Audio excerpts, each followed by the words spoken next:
Not gate, ठीक है, तीसरे ऑपरेटर की तरफ आ रहे हैं नॉट गेट। अच्छा अब देखो इसमें ना थोड़ा सा डिफरेंस है कंपैरेटिवली दोस टू, इसमें थोड़ा सा डिफरेंस है। क्या? Not gate is a digital circuit that has a single input and a single output.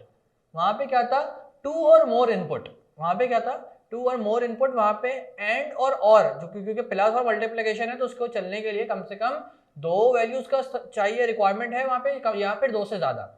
यहाँ पे सिंगल इनपुट पे भी काम कर जाता है, या सिंगल इनपुट और सिंगल आउटपुट, दैट्स इट। ये एक से ज्यादा इनपुट इसके लिए रिक्वायर्ड नहीं है, ठीक है। अच्छा, it is also known as inverter. इसको और क्या कहते हैं? इन्वर्टर भी कहते हैं। क्यों कहते हैं मैं बताता हूं आपको। The output of not gate is the logical inversion of the input. ये क्या करता है? इनपुट वैल्यू को इन्वर्ट कर देता है, इनपुट वैल्यू को इन्वर्ट कर देता है, इसलिए इसको इन्वर्टर भी कहते हैं, ठीक है जी। अच्छा, it is symbolically represented by a complement sign. Symbolically जो रिप्रेजेंट किया जाता है कॉम्प्लीमेंट साइन के थ्रू किया जाता है। It's not a complement sign, it's a complement sign, ठीक है। ये शायद यहाँ पे टाइपिंग मिस्टेक है, इट्स अ कॉम्प्लीमेंट साइन।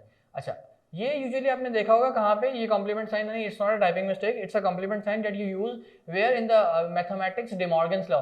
अगर आपने मैथमेटिक्स में डे मॉर्गन्स लॉ पढ़ी थी, वहाँ कॉम्प्लीमेंट के लिए ये वाला साइन यूज होता था, याद है आपको? राइट, डे मॉर्गन्स लॉ में मैथ्स में क्लास 10 में 9th में पढ़ा होगा अभी आपने लास्ट, ठीक है। तो वहाँ पे डे मॉर्गन्स लॉ के लिए यूज होता था शुरू में, जब सेट्स का चैप्टर पढ़ रहे थे हम, वहाँ पे डे मॉर्गन्स लॉ जब पढ़ा था। अच्छा खैर, तो ये कॉम्प्लीमेंट का साइन इसलिए भी यूज होता है और ये वाला भी यूज होता है। अच्छा, right side on the top of the input variable, और या फिर इसको हम बार से रिप्रेजेंट करते हैं, या तो हम इसको बार से रिप्रेजेंट करते हैं, विच इज दिस वन, ठीक है। अच्छा, अब देखो है क्या इसकी बूलियन एक्सप्रेशन क्या है। अगर हम किसी भी वेरिएबल पे नॉट गेट अप्लाई कर रहे हैं तो इट्स लाइक दिस, या तो ये इस फॉर्म में लिखी जाएगी या तो ये इस फॉर्म में लिखी जाएगी, ठीक है। या तो ये इस फॉर्म में या तो ये इस फॉर्म में, y इज इक्वल्स टू ए बार।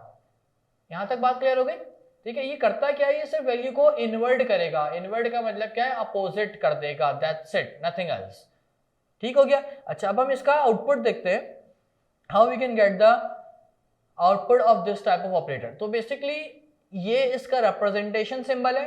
अगर हमें किसी भी लॉजिकल सर्किट में नॉट गेट का इस्तेमाल करना है तो नॉट गेट को हम ऐसे ड्रॉ करते हैं, ठीक है। नॉट गेट को ऐसे ड्रॉ किया जाता है, इसमें एक इनपुट होता है और एक आउटपुट होता है, दैट्स इट, ठीक है। अच्छा, अब देखिए ये सिर्फ इन्वर्ट करने के लिए होता है। हमने क्या कहा, ये सिंगल वेरिएबल पे भी काम करता है, सिंगल वेरिएबल की वैल्यू पे भी काम करता है। As we can see here, यहाँ सिर्फ एक ही वैल्यूज है, तो उसने एक ही वैल्यू को इन्वर्ट कर दिया, 0 को 1 कर दिया और 1 को 0 कर दिया, ठीक है। That's why it is called inversion operator. ये सब वैल्यूज को इन्वर्ट करने के लिए यूज होता है। और जो उसकी रिप्रेजेंटेशन है हमने किससे करी? ए कॉम्प्लीमेंट से।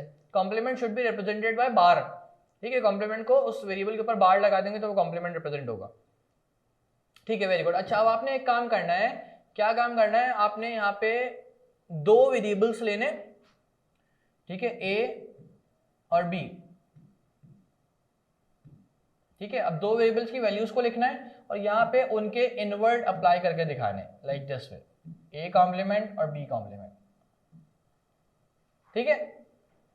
समझ आ गया सवाल? ठीक है, गो फॉर इट। आपने ए की वैल्यू लिखी है अकॉर्डिंग टू फॉर्मूला, वही जो हम पीछे काम करते रहे थे। बी की वैल्यू लिखी है, उनको इन्वर्ट करके आपने दिखाना है, इसका आउटपुट क्या आएगा। समझ नहीं आया? वही जो पीछे हमने अभी फॉर्मूला पैक किया था, 2 raised to power the number of variables, right. तो वही आप फॉर्मूला पैक करेंगे, 2 raised to power number of variable, each variable consist how many values, उससे आपको पता चल जाएगा। तो आप ए की वैल्यू लिख लें, बी की वैल्यूज लिख लें, ठीक है। अब उनको इन्वर्ट करके दिखाते हैं, जस्ट ए की वैल्यू यहाँ इन्वर्ट कर दें, बी की वैल्यू यहाँ इन्वर्ट कर दें, दैट्स इट। चलिए, गो फॉर इट। अब पहले मुझे ए की वैल्यू बताइएगा, ए कॉम्प्लीमेंट की वैल्यू क्या आएंगी, फिर बताइएगा बी कॉम्प्लीमेंट की वैल्यू क्या आएंगी। Okay, the actual values of A and B are what? 0, 0, 1, 1. It would be 0, 1, 0, 1. अब मुझे बताइए इनवर्ट वैल्यूज क्या आएंगी। मुझे सिर्फ इनवर्ट वैल्यू बतानी है आपने, दैट्स इट। क्या समझ नहीं आ रहा? आप मुझे बताइए ए कॉम्प्लीमेंट की वैल्यू क्या आएंगी। ए की वैल्यूज ये नहीं, बी की वैल्यूज ये आती है ना अकॉर्डिंग टू फॉर्मूला, राइट। अब ए की इनवर्ट वैल्यूज क्या होंगी? इनवर्ट अपोजिट वैल्यू क्या होंगी? अब अगर हम a की पहली वैल्यू देखें विच इज 0, तो वो नॉट ऑपरेटर के थ्रू इन्वर्ट होके क्या हो जाएगी? 1। और ये 0 क्या हो जाएगा? 1। ये 1 क्या हो जाएगा? 0। ये 1 क्या हो जाएगा? 0, सिंपली।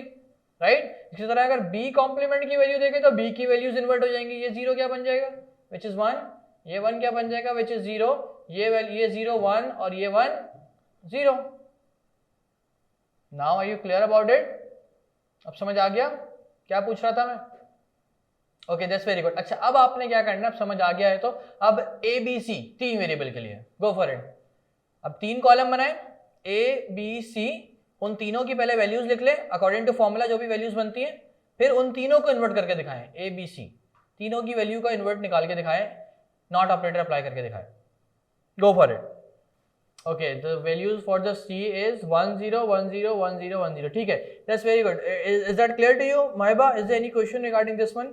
And or not तीनों ऑपरेटर्स का सिंबल आपको समझ आ गया क्या होता है, तीनों ऑपरेटर्स के ट्रुथ टेबल्स आपको क्लियर हो गए, तो बेसिक लॉजिकल गेट्स क्लियर है इसका मतलब आपको।